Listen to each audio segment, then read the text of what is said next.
the first chapter, he says, كتاب التوحيد وقول الله تعالى وما خلقت الجن والإنس إلا ليعبدون.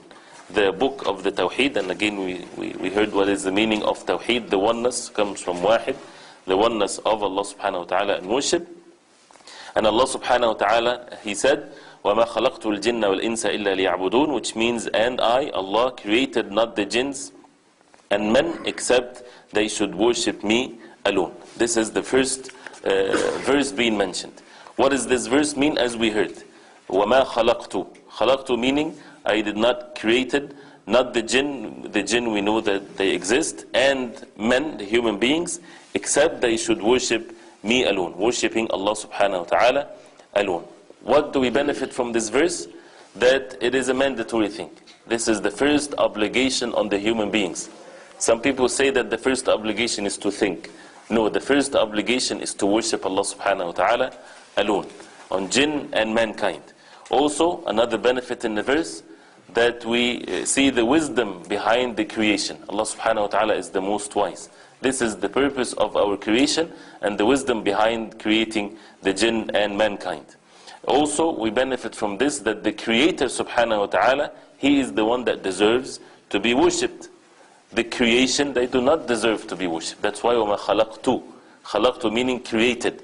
And it comes with the rububiyyah and the ubudiyyah hand in hand. And this is the way of the Quran, proving that Allah subhanahu wa ta'ala is the only one worthy of worship. By what? By stating the fact that He is the Rabb. If He is the Rabb and you believe that He is the one that created you, why should you worship other than Him? Why should you turn to other than the Creator subhanahu wa ta'ala? So that's why there is the Creator and there is the creation. What is for the Creator is not for the creation. What's for the creation is not for the Creator. The creation are in need of the Creator. The Creator is the most rich. He is in no need of no one. The creation are the ones that are in need of Allah subhanahu wa ta'ala. So the major sin and the worst sin that the disbelievers committed when they gave to the creation what is supposed to be only for the Creator of the heavens and the earth, when they worship the creation of Allah subhanahu wa ta'ala. So this is another wisdom in the verse, as the ulama they mention it also, and it's mentioned that from this verse we see and we learn that Allah subhanahu wa ta'ala is the most rich, that He is in no need of His creation and the creation are in need of Allah subhanahu wa ta'ala. And at all times the human being has to have this humbleness, and ibadah does not work without the perfect submission and the humbleness to Allah subhanahu wa ta'ala, because this is one of the attributes of the human being that never leaves him. It's not once in a while. No, he's all times is in need of Allah subhanahu wa ta'ala. That means at all times he has to humble himself to Allah subhanahu wa ta'ala. And this is one of the common benefits that we get when we recite every verse in the Quran. See, when we recite the Quran, we benefit and we learn from the verses many different things. One thing that every verse in the Quran, if you read, you say we learn from this verse such and such. It is true for all verses of the Quran, that we learn from every verse that we're supposed to be slaves of Allah subhanahu wa ta'ala. We learn how to humble ourselves to Allah subhanahu wa ta'ala, because we are human beings, creation of Allah, in need of Allah subhanahu wa ta'ala. And it also proves and affirms the wisdom in the actions of Allah subhanahu wa ta'ala, that every action has a wisdom behind it, whether we know the wisdom or whether we do not know the wisdom, but everything is by the wisdom of Allah subhanahu wa ta'ala, which is another benefit that should never escape the heart of the Muslim. We witness the wisdom of Allah subhanahu wa ta'ala in everything, right? You look around you in this room, there is nothing without a reason. Why people put this pipe or this lamp or whatever there is, somebody thought and they did something for a reason. This is the human being, the weak human being. Allah subhanahu wa ta'ala is the most perfect, the most wise subhanahu wa ta'ala. Nothing happens without a wisdom. It's cold, it's hot, calamities, good things that happens to the person, anything that exists and happens, it has a purpose, and the purpose of it is for people to establish the purpose of their life. Is the ibadah of Allah subhanahu wa ta'ala alone. So anything that happens in our life, we have to relate it to the purpose of our life. A person is able to walk, to go to the masjid, he should witness this wisdom, that Allah subhanahu wa ta'ala wants him to be grateful to him. This is ibadah. That a person, calamity happens to him, Allah wants from him to ask Allah for forgiveness. to turn to Allah subhanahu wa ta'ala alone in need, to ask Him to relieve him from his debt, for example. Sometimes people do not see this wisdom of Allah. This is an act of worship that a person needs to do, and so on and so forth, which is another lengthy subject. So this is وَمَا خَلَقْتُ الْجِنَّ وَالْإِنسَ إِلَّا لِيَعْبُدُونَ. The next verse in this first chapter, وَلَقَدْ بَعَثْنَا فِي كُلِّ أُمَّةٍ رَسُولًا أَنِ اعْبُدُوا اللَّهَ وَاجْتَنِبُوا الطَّاغُوتَ, which means, and verily, we have sent among every ummah a messenger proclaiming, worship Allah alone and avoid Taghut. This is what the verse says. وَلَقَدْ بَعَثْنَا فِي كُلِّ أُمَّةٍ رَسُولًا. Ummah meaning community or nation or any group or generation of people. Allah subhanahu wa ta'ala sent a messenger that has been revealed to him from Allah subhanahu wa ta'ala, and he was ordered to convey the message. What have been revealed to the messengers? أَنِ اعْبُدُوا اللَّهِ. This is what the messengers have been revealed to and ordered to convey. اعْبُدُوا اللَّهِ, this is an order. Worship Allah subhanahu wa ta'ala, worship Him alone. أَفْرِدُوهُ بِالْعِبَادَةِ. وَاجْتَنِبُوا, meaning, and stay away, and avoid, keep away from at-taghut. So the order of Allah subhanahu wa ta'ala to the messengers to convey to the people of two things. To order them to worship Allah subhanahu wa ta'ala alone, and this is not enough, unless they stay away and keep away from at-taghut. What is the meaning of at-taghut? As it's translated here in the book, it says all false deities. It means do not worship taghut besides Allah. At-taghut originally or linguistically means when a person transgresses his limit. Anything that has a transgression of the limit is called taghut, from at-tughyan. So in this context, meaning anything that is being worshipped other than Allah subhanahu wa ta'ala, and he is satisfied with this, he is taghut, because sometimes people worship messengers. The messengers of Allah, they are not satisfied with this. They do not like for them to worship them. So he is not called, the messenger is not to be called taghut in that sense, but the taghut is the thing that is being worshipped besides Allah subhanahu wa ta'ala, and they are satisfied and pleased when people would worship them other than Allah subhanahu wa ta'ala. So in this verse, Allah subhanahu wa ta'ala explaining the job of the messengers, which is the meaning of La ilaha illallah, two parts, negation and affirmation, as we all know, negating everything that is being worshipped besides Allah subhanahu wa ta'ala, and affirming that the worship is to be to Allah subhanahu wa ta'ala alone. So what do we benefit from this verse? What we said, and it shows the wisdom behind the messengers. This is the job of the messengers. And as we know that the ulama warathatul anbiya, the ulama, the scholars, are the inheritors of the messengers. If you call to the deen of Allah, you are taking the job of the messengers. So what is your da'wah, what is your work, is in this. Is to order the people, to call the people to worship Allah subhanahu wa ta'ala alone in all its details and specifics. And this is not enough, unless you also warn them from associating partners with Allah, with believing in the tawaghit. And the taghut, as also some of the ulama that explains the meaning of it, anything that transgresses the limits, whether it comes of ibadah or following or obedience. Anything that a person worship other than Allah subhanahu wa ta'ala, or follow other than the way the Prophet ﷺ, in the sense that this is matters of ibadah, or obeys in disobeying Allah subhanahu wa ta'ala, it becomes taghut. So it can be an idol, it can be a system, it can be anything that is being worshipped or followed or obeyed other than Allah subhanahu wa ta'ala, and this is the meaning of the taghut. Also we benefit from this verse, and it's important to make points of these benefits. And again, this is not the benefits that I'm bringing, this is what the ulama, they mention, and again the book has been served well, mashallah. You would find many explanations from the scholars of the deen. So this is one of the benefits in which it makes it easy for us to learn more benefits from the sayings of the ulama.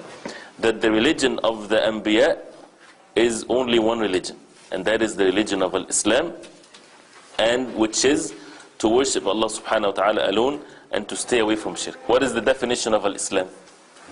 Islam is al-istislamu lillah, bit-tawheed, that you submit yourself, you surrender yourself to Allah subhanahu wa ta'ala with tawheed, bit-ta'a, and that you submit yourself to Allah subhanahu wa ta'ala with matters of obedience. وَالْخُلُوص وَالْبَرَاءَ مِنَ الشِّرْكِ وَالْبِدَعِ وَأَهْلِهِمَا, that you relieve yourself, you distance yourself and you stay away from shirk, associating partners with Allah, from innovations of the religion, and from the people of shirk and the people of innovations of the religion. This is the meaning of La ilaha illallah Muhammadur Rasulullah, which is the meaning of Al-Islam. So Islam is not just one point of this, it's the whole thing. Submitting ourselves, surrendering to Allah subhanahu wa ta'ala with the tawheed, submitting ourselves to Allah subhanahu wa ta'ala with obedience, and that we stay away and we distance ourselves, and we protect ourselves from shirk and bid'ah innovations in the religion, and the people of shirk and the people of innovation. Also another benefit that the message that Allah subhanahu wa ta'ala sent from the messengers is have been done to all of the nations. Have been done to all of the nations.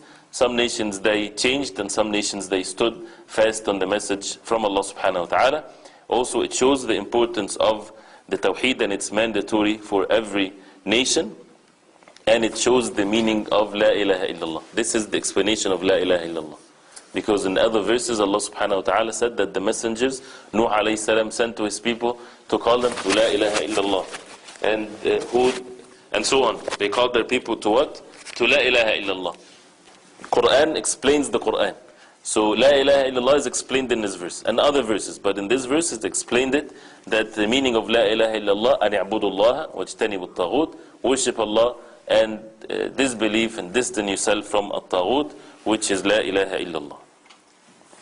The third verse, وَقَضَى رَبُّكَ أَلَّا تَعْبُدُوا إِلَّا إِيَّاهُ وَبِالْوَالِدَيْنِ إِحْسَانًا إِمَّا يَبْلُغَنَّ عِندَكَ الْكِبَرَ أَحَدُهُمَا أَوْ كِلَاهُمَا فَلَا تَقُلْ لَهُمَا أُفٍّ وَلَا تَنْهَرْهُمَا وَقُلْ لَهُمَا قَوْلًا كَرِيمًا وَاخْفِضْ لَهُمَا جَنَاحَ الذُّلِّ مِنَ الرَّحْمَةِ وَقُلْ رَبِّ ارْحَمْهُمَا كَمَا رَبَّيَانِي صَغِيرًا. Which means, and your Lord has decreed that you worship none but Him, and that you be dutiful to your parents. If one of them or both of them attain old age in your life, say not to them a word of disrespect, nor shout at them, but address them in terms of honor, and lower unto them the wing of submission and humility through mercy, and say, my Lord, bestow on them your mercy as they did bring me up when I was small.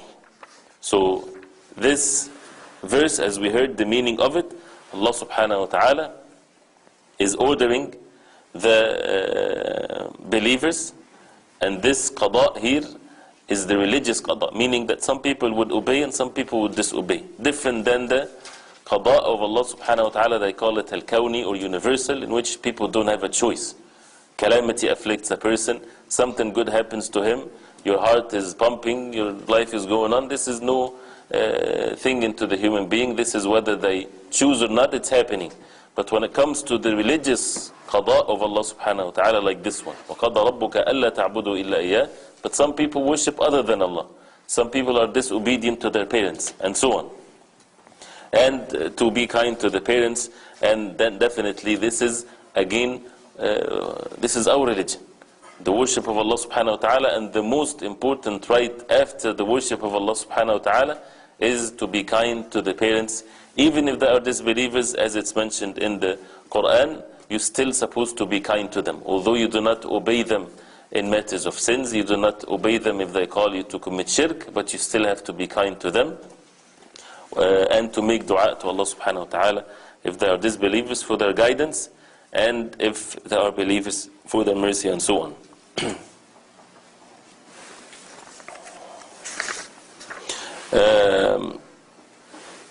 What can we learn, of course, from the verse, the same as from the previous verses, that the tawheed, or the oneness of worship of Allah subhanahu wa ta'ala, is the most important thing in one's life, as it's the first thing that is being mentioned.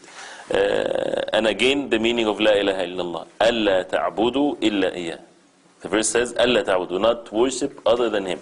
Negating and affirming, negating and disbelieving in everything that is being worshipped besides Allah subhanahu wa ta'ala, and believing only that Allah subhanahu wa ta'ala is the only one worthy of worship, which is again the meaning of La ilaha illallah.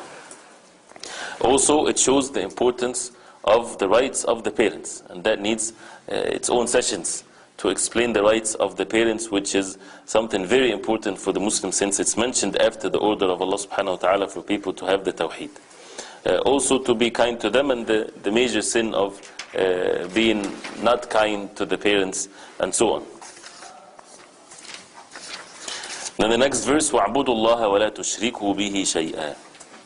Worship Allah and join none with Him in worship. وَاعْبُدُوا اللَّهَ, again worship Allah, and do not associate with Allah subhanahu wa ta'ala, shay'an meaning anything. Shay'an here in the Arabic language, it's nakira. When you have alif and lam, this is called ma'arifa, and the ma'arif are more than just having the alif and lam, but when something doesn't have shay'an, something, anything, right? When it's nakira like this, in a context that is forbidding something, and there is something nakira or something like this is mentioned, that means it's all forms of shirk. There is nothing more general than this. وَعْبُدُوا اللَّهَ وَلَا تُشْرِكُوا, do not associate, do not have shirk bihi, with Allah subhanahu wa ta'ala, shay'an meaning anything. And what anything means, anything other than Allah subhanahu wa ta'ala. It's either Allah subhanahu wa ta'ala or the creation of Allah, and there is nothing else. So that means if you're not worshipping Allah subhanahu wa ta'ala alone, that means you are worshipping other than Allah, His creation, and that's something, of course, is shirk. And there is no difference, because shay'a is mentioned, right? There's no difference between dua or salah or slaughtering or vows. Like some people of the innovations of the religion, they say the ibadah, sujood, salah, that's fine. But dua, you can call unto a dead person in his grave. Who said that there is a difference between dua and salah? Ad-dua huwa al-ibadah, as the Prophet ﷺ said. Ad-dua is the ibadah. So if a person makes sujood to other than Allah, what do we say about this act? It's an act of kufr. No Muslim would have a disagreement, hopefully, when it comes to this. Right? If he's making sujood intentionally like this to other than Allah subhanahu wa ta'ala. Why is that? Because sujood is ibadah. So dua also is ibadah. When a person raises his hand and make dua, it's ibadah, and it has to be only for Allah subhanahu wa ta'ala. If somebody does that for other than Allah subhanahu wa ta'ala, for someone that is dead, does not benefit him or anything like that, it will come inshallah in the subjects of the book. That means it's also a matter of shirk. If people slaughter for the jinn, slaughter for saints, whatever there is, slaughtering is ibadah. قُلْ إِنَّ صَلَاتِي وَنُسُكِي, slaughtering, وَمَحْيَايَ, my life and my death, is all for the sake of Allah subhanahu wa ta'ala alone. So again, the benefit that is the common benefit in this chapter is the importance and the mandatory thing of worshipping Allah subhanahu wa ta'ala alone, forbidding shirk. That also we benefit from that to be away from shirk is a condition for the ibadah to be valid and to be accepted by Allah subhanahu wa ta'ala, because Allah subhanahu wa ta'ala made the ibadah with that condition. وَعْبُدُوا اللَّهَ وَلَا تُشْرِكُوا بِهِ شَيْئًا. For the ibadah to be accepted by Allah subhanahu wa ta'ala, has to be sincerely for the sake of Allah. If a person makes a ibadah to Allah subhanahu wa ta'ala and to other than Allah, it's not accepted by Allah subhanahu wa ta'ala. A condition for the ibadah to be accepted is for it to be sincerely for the sake of Allah alone, and for the ibadah to be according to the way of the Prophet alayhi salatu wassalam. Once one of these two conditions are not met, the ibadah is not accepted by Allah subhanahu wa ta'ala. Also we learn that shirk is haram. Whether it's small or major or whatever there is, everything of matters of shirk is forbidden.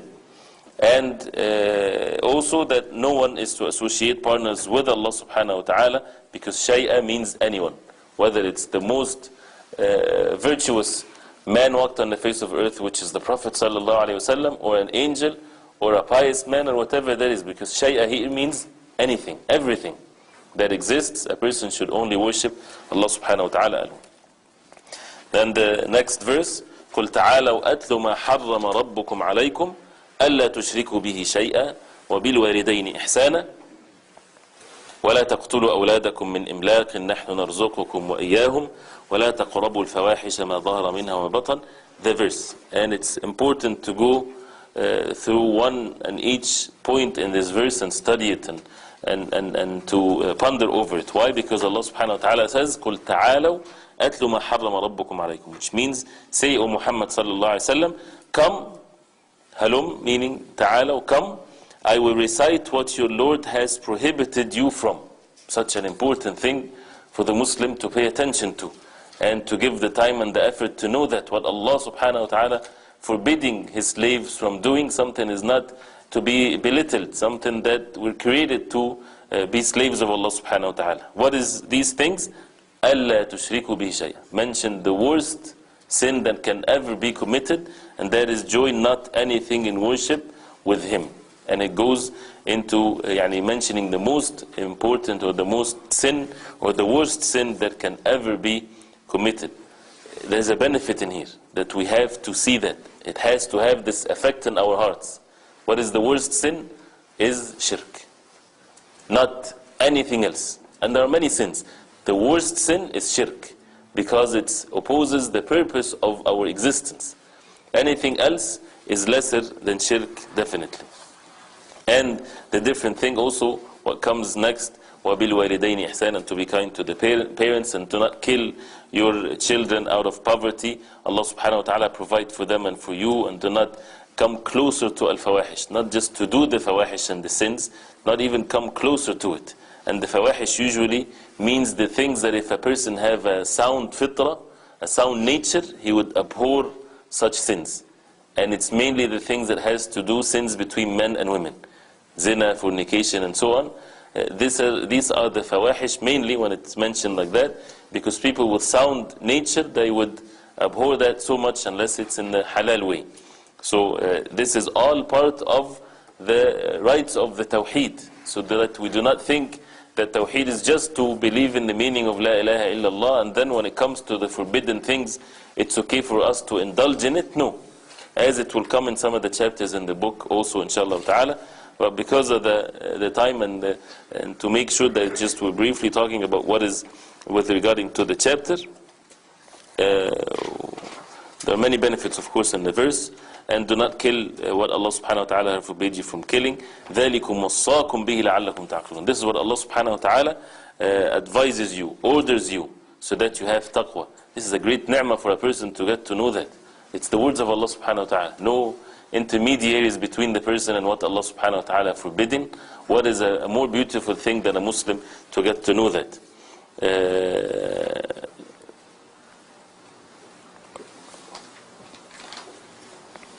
So the benefit here, or the many different things that has been mentioned here, of course it's important for us to learn, but it shows that again the shirk is the worst sin.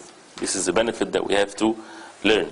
And the opposite of that, the tawheed, is the most important obligation. And the second thing also, it shows the importance of being kind to the parents, that it's a sin to kill, major sin to kill, and to eat the wealth of the orphans, وَلَا تَقْرَبُوا مَالَ الْيَتِيمِ, and to be just in one's words, وَإِذَا قُلْتُمْ فَعْدِلُوا. Again, inshallah, maybe we can have another time in explaining this verse in detail. To be just in one's speech, even with your enemies, you have to be just, because dhulm is forbidden at all times. There is nothing justifies dhulm whatsoever. Even with your enemy, you're not supposed to commit dhulm or injustice. And the importance of following the deen of Allah subhanahu wa ta'ala, وَأَنَّ هَذَا صِرَاطِي مُسْتَقِيمًا فَاتَّبِعُوا. This is my straight path, so follow it. And do not follow the paths. It's only one sirat. وَأَنَّ هَذَا صِرَاطِي. It's not in the plural tense, that it's many different paths that you can follow, choose whatever you want. No, it's one sirat, one path, follow it.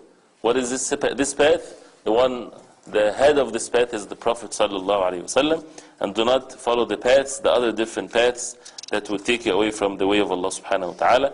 This is what Allah subhanahu wa ta'ala ordered you, that the halal and the haram is not the rights of anyone but Allah subhanahu wa ta'ala. And this is something that is mentioned also in the Quran. وَلَا تَقُولُوا لِمَا تَصِفُ أَلْسِنَتُكُمُ الْكَذِبَ هَذَا حَلَالٌ وَهَذَا حَرَامٌ لِتَفْتَرُوا عَلَى اللَّهِ الْكَذِبَ. Do not say that. It's not your right to say this is halal, and we can easily say this is haram, this is halal. This is not the rights of the human being. This is a major sin for a person to lie against Allah subhanahu wa ta'ala. It's something that we have to be careful, so that we know for sure that this is what Allah subhanahu wa ta'ala ordered us, whether it's in the Quran or in the authentic sunnah of the Prophet sallallahu alaihi wasallam. Abdullah ibn Mas'ud radiallahu anhu said, من أراد أن ينظر إلى وصية محمد صلى الله عليه وسلم التي عليها خاتمة فليقرأ قوله تعالى قل تعالوا أتلوا ما حرم ربكم عليكم ألا تشركوا به شيئا إلى قوله وأن هذا صراطي مستقيم. Abdullah ibn Mas'ud radiallahu anhu, the companion of the Prophet sallallahu alaihi wasallam, said, whoever wishes to ascertain the very will of the Prophet sallallahu alaihi wasallam, in which the Prophet sallallahu alaihi wasallam has put his seal, let him read the statement of Allah, this verse that we recited. Say, O Muhammad sallallahu alaihi wasallam, come, I will recite what your Lord has prohibited you from. Join not anything in worship with him, up to, and verily this is my straight path. all the way to this verse. So that means whoever love Allah subhanahu wa ta'ala, love the Prophet sallallahu alaihi wasallam, it is important to go back to this verse and study it and see what Allah subhanahu wa ta'ala wants from us and what Allah subhanahu wa ta'ala forbidden us from doing, and then seek help from Allah subhanahu wa ta'ala to be obedient and to submit oneself to what Allah subhanahu wa ta'ala forbidden us from doing. Even if we have urges, we have needs, we're weak, it doesn't matter, we have to submit ourselves to what Allah subhanahu wa ta'ala wants from us. And it shows the statement of Abdullah ibn Mas'ud, and he's one of the great companions of the Prophet ﷺ, that he says that this is the will of the Prophet ﷺ, that it has the seal of the Prophet ﷺ. The Prophet ﷺ used to put his seal in his ring with his letters. That means when it's something that has a seal on it, that means it is for sure, there's no doubt about it. It's not just something even said by one's mouth, it's something that has, if it has your seal on it, that means there's nothing more sure than this. And the Prophet ﷺ would not order by anything other than what Allah subhanahu wa ta'ala ordered him to say and to do. These are 10 commandments or 10 orders in this verse, and we can go one by one learning these 10 things in it, inshallah ta'ala. Also, it shows that the Prophet ﷺ does not order the people with things based on his desire, alayhi salatu wasalam. It's all revelation from Allah subhanahu wa ta'ala. And also, as the ulama they say, shows the knowledge of the companions of the Prophet ﷺ, that of what Abdullah ibn Mas'ud, he said that this is the will of the Prophet sallallahu alaihi wasallam. And again, the verse, we did not give it its rights, but this is briefly, and inshallah, again, it's like a homework that we need to make sure, a job that a Muslim would take upon himself, to learn these 10 things and how to avoid it, and in details, and to seek help from Allah subhanahu wa ta'ala to avoid that. Could you list those 10 things again? The killing, the worship other than Allah subhanahu wa ta'ala, وَبِالْوَالِدَيْنِ إِحْسَانًا, to be kind to the parents, وَلَا تَقْتُلُوا أَوْلَادَكُمْ, do not kill your offsprings out of poverty, Allah subhanahu wa ta'ala will provide for them. لَا تَقْرَبُوا الْفَوَاحِشِ, do not get closer to the sins, whatever it's open or it's hidden among the sins. Do not kill the souls that Allah subhanahu wa ta'ala forbidden you from killing. Do not approach the wealth of the orphans unless it's to do good to their wealth till they are old. أوفوا الكيل والميزان, which means with the balance, and give full measure and full weight with justice. وَإِذَا قُلْتُمْ فَعْدِلُوا, and whenever you give your word, say the truth, even if it's a near relative is concerned, especially when judging among people. وَبِعَهْدِ اللَّهِ أَوْفُوا, and fulfill the covenant of Allah. ذَلِكُمْ وَصَّاكُمْ بِهِ لَعَلَّكُمْ تَذَكَّرُونَ وَأَنَّ هَذَا صِرَاطِي مُسْتَقِيمًا فَاتَّبِعُوهُ, and this is my straight path, so follow it, and do not follow the paths, the other paths. The last hadith in this chapter, and again, don't worry, inshallah, the first beginning chapters takes more time. The hadith of Mu'adh ibn Jabal radiallahu anhu, he said, كنت رديف النبي صلى الله عليه وسلم على حمار فقال لي يا معاذ أتدري ما حق الله على العباد وما حق العباد على الله؟ قلت الله ورسوله أعلم. قال حق الله على العباد أن يعبدوه ولا يشركوا به شيئا وحق العباد على الله ألا يعذب من لا يشرك به شيئا. قلت يا رسول الله أفلا أبشر الناس؟ قال لا تبشرهم فيتكلوا. Mu'adh radiallahu anhu is saying, I was riding behind the Prophet sallallahu alaihi wasallam on a donkey, and he said to me, O Mu'adh, do you know what is the right of Allah on his slaves and what is the right of the slaves upon Allah? I responded, Allah and his messenger know best. He continued, the right of Allah upon his slaves is to worship him alone and never to associate anything with him. The right of slaves upon him is not to punish any person who does not associate anything with him. I said, O Allah's messenger, may I not give the glad tidings to the people? He replied, no, do not inform them, lest they rely on this promise and lapse in their service to him. The above hadith is mentioned in the two Sahih books, Al-Bukhari and Muslim. Mu'adh radiallahu anhu, again one of the ulama, one of the scholars of the companions of the Prophet sallallahu alaihi wasallam, and he goes ahead of all the scholars in the Ummah of the Prophet ﷺ. He was behind the Prophet ﷺ on a donkey. So even the ulama, when they even in this book mentioned that this is a benefit to learn from the hadith, that it's okay to ride behind someone on a horse or on a donkey, as Mu'adh radiallahu anhu did with the Prophet ﷺ. So the Prophet ﷺ started by asking him this question, and this is also a benefit, that in matters of knowledge, the Prophet ﷺ would start by asking the companions radiallahu anhum a question. It makes the person more attentive and thinking. And in questions, as the ulama, they say, it's okay to say without knowledge if it's a session of learning, so that you learn. So for example, if we ask such and such, is it halal or haram? You're not going to say haram and saying things, lies against Allah subhanahu wa ta'ala. No, it's in a session of learning. So what do you think it is, for example? And people would learn that way. There is nothing wrong if it's a session of learning, not something else, not in a different context. And the Prophet ﷺ asked Mu'adh radiallahu anhu, do you know what is the right of Allah on His slaves and the right of the slaves on Allah? The rights of Allah on His slaves, we know. That is something valid, that Allah subhanahu wa ta'ala created everyone, and He subhanahu wa ta'ala ordered the people to worship Him alone. But haqqul ibadi ala Allah, the rights of the slaves on Allah subhanahu wa ta'ala, this is something that Allah subhanahu wa ta'ala made, and this is by the mercy of Allah subhanahu wa ta'ala, and not something that has been forced on Allah subhanahu wa ta'ala. Wal-'iyadhu billah. This is something that Allah subhanahu wa ta'ala ordained out of His mercy to the human beings. So the Prophet ﷺ explained to him, as we heard, the meaning of La ilaha illallah, that the rights of Allah subhanahu wa ta'ala unto the slaves is that they worship Him. Again, the Prophet ﷺ, see, we have to pay attention.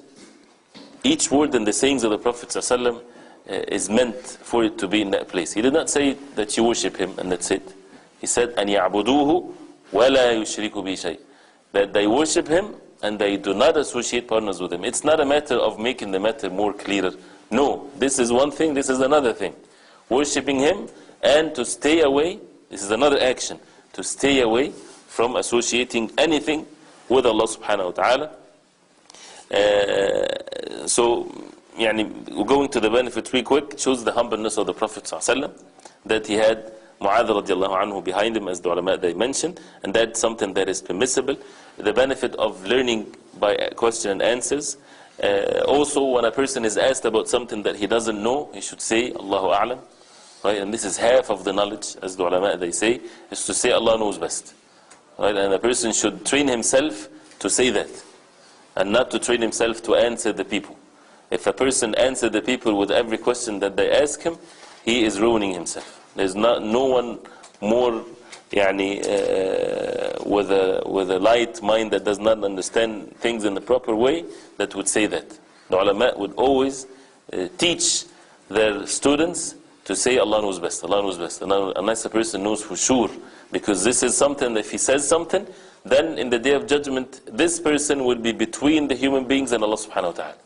That he's the one, it's like the messengers of Allah. So a person has to be very careful not to say, I heard, I think, I believe. All of these things we should avoid. A person has to make sure that he knows for sure before he would answer people in matters of the religion. And it's another subject. Imam Malik rahimahullah, when a man came to him with 40 questions, it was said 36 that he said Allah knows best. And he is the alim of this time. And the man told him, I go back to my people that I traveled. He said that he came from Yemen all the way to Medina. I go back to the people, what do I tell them? He said, go back and tell them that Imam Malik says, I do not know. This is how easy it is. Right? The point is to be sincere, not the point to be leaders and to have followers and things of that nature. And a person should never be shy. Allah knows best. I do not know. Ask someone else, and so on.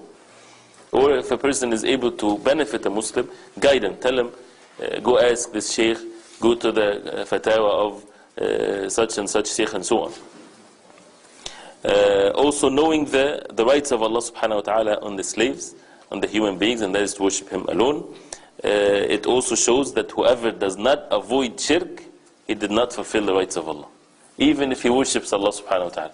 He worships Allah subhanahu wa ta'ala all day, all night, but he commits shirk. Whenever it's made easy for him to commit shirk, he commits shirk. Does that benefit him, the worship? No, he needs to worship Allah subhanahu wa ta'ala and to avoid shirk.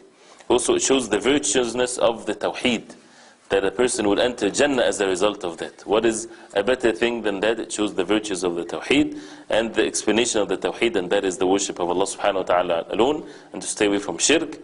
And as the ulama, they say that it's permissible to hide knowledge for a reason. Here the Prophet ﷺ, Mu'adh radiallahu anhu, told him, should I inform the people? The Prophet ﷺ told him no. Otherwise they might misunderstand it.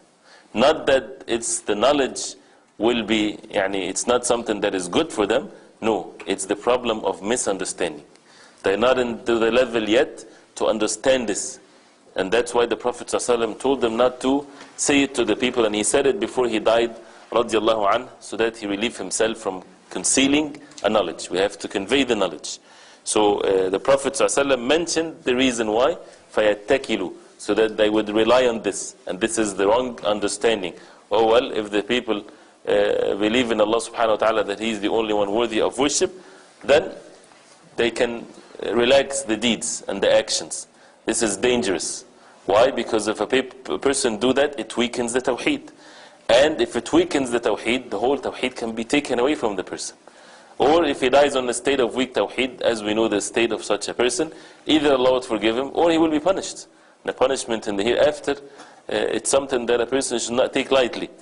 And also we do not imitate the nations before, like the Jews when they said, وَقَالُوا لَن تَمَسَّنَا النَّارُ إِلَّا أَيَّامًا مَعْدُودًا. When they said only the fire we will burn in a fire for a few days and that's it. And you would even see here some Muslims, they would say that. This is such a dangerous thing. Who did they take a covenant between them and Allah subhanahu wa ta'ala that it's only for a few days or a few years or whatever there is? Who can guarantee to die in the state of Al-Islam? Especially if a person has this jur'ah or this bluntness in saying that as if he is already knows his fate and things like that. A person knows that Allah subhanahu wa ta'ala is the one that changes the hearts. A person can be a believer and the next day he's a disbeliever. And Allah subhanahu wa ta'ala is capable of all things. Why? Because of the evenness that might be present in the heart, and that's why the person should be always protecting one's religion. So again, this is a very important subject. We start and we learn the deen in a gradual form. And we have to pay attention to this very well. And we have to see the wisdom that the people of knowledge have when they tell you, learn this book first. Then we should humble ourselves and learn this book first. Why? Because we have to be gradual in the knowledge. When a person is in first grade, he wants to learn calculus, for example, he's not going to be able to learn it, to understand it, to comprehend it. Right? So that's why the ones that put the syllabus for him are the knowledgeable ones. And we have to humble ourselves to the matters of the deen. It does not happen by default that a Muslim is a Muslim. That means he knows everything. No, we don't know anything unless we learn it. And we have to be humble in learning it step by step and to learn the proper knowledge. And it shows the mannerism of the student with his teacher, as Mu'adh radiallahu anhu humbling himself to the Prophet alayhi salatu wasalam. So this is the first chapter and the benefits mentioned in it. As we heard, verse of the Quran, hadith of the Prophet sallallahu alaihi wasallam, saying of a companion of the Prophet alayhi salatu wasalam, and this is the ilm. This is the knowledge that a person would spend the time and the effort to learn. What Allah subhanahu wa ta'ala said, what the Prophet sallallahu alaihi wasallam said, what the companions radiallahu anhum said. This is the end of the first chapter. Inshallah, be patient, inshallah. Allah subhanahu wa ta'ala may Allah subhanahu wa ta'ala reward us, and again with the sincere intentions, this is not waste. No one on the face of earth can do something better at this time than this. No. When you said the hadith of Mu'adh ibn Jabal radiallahu ta'ala that Rasulullah sallallahu alaihi wasallam asked him not to inform about this hadith, some of them have this question that, and why did he inform about this hadith? How come he came to know about this hadith? Because what it means at that time, at that stage, to the people that the Prophet ﷺ understood of what Mu'adh would relay the message to them. But Mu'adh radiallahu anhu, he said it before he died, so that he is not concealing any knowledge, and it means people might misunderstand it. So if it's said and it's explained, then people would understand it good, then definitely this is the knowledge that needs to be conveyed. And because the Prophet ﷺ mentioned the condition or the reason why, فَيَتَّكِلُوا, that they would rely on their deeds and not act accordingly. But if they don't, that mashallah, that's why you can even conceal that to someone that might misunderstand it. You're in a hurry and you would say this hadith and you would say, oh mashallah, that means I'm okay then, if I relax the orders of Allah. Then you don't tell him this till he understands the meaning of it. Because we know there is a hadith where people that used to make salah with the people in jama'ah, and they will be in hellfire, right? Because of their sins. Some of the believers dies on the state of Islam, will be among the people of the hellfire. Yes, they will be punished. Eventually they will enter Jannah, but they will be punished in the hellfire. This is a fact. And some people dies on the state of sin, they will be forgiven and enter Jannah, right? And in the concept of the Day of Judgment or the hereafter, it's an everlasting one, right? So if something that is an everlasting thing, if a person is punished for billions and billions and billions and billions of years, and we keep on saying billions for 8 years, that's considered nothing compared to infinity, right? So can a person sustain the fire for a minute? Can he sustain the fire for his lifetime, 70 years? 70 years in the Day of Judgment is nothing, right? So the point is, where a person has to have the fear of Allah subhanahu wa ta'ala and to fulfill the worship. Plus, what a Muslim fears the most is that he would die on a state of disbelief, wal-'iyadhu billah. If he has this attitude that, that making his own religion or his own understanding and not humbling oneself to the orders of Allah subhanahu wa ta'ala.